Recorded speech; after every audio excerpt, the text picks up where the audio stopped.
Luna, care zodie nu este făcută pentru relații?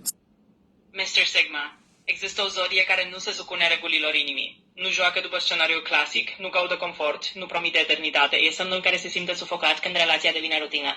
Semnul care a fost construit pentru mișcare, pentru schimbare, pentru adevăr crud, nu pentru compromisul dulce. Și totuși nimeni nu vorbește despre asta direct. Pentru că atunci când intri în mintea lui, vezi altă lume. O lume cu impulsuri rapide, gânduri care nu stau în locul lui, emoții care ard repede și sunt sting și mai repede.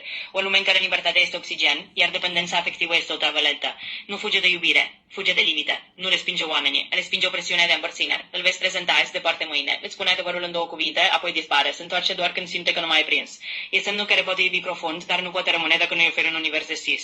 E semnul care are nevoie de spațiu ca să respire și de tăcere ca să existe. E semnul pe care nu-l încui niciodată cu promisiuni. Zodia care nu este făcută pentru relații este Gemeni.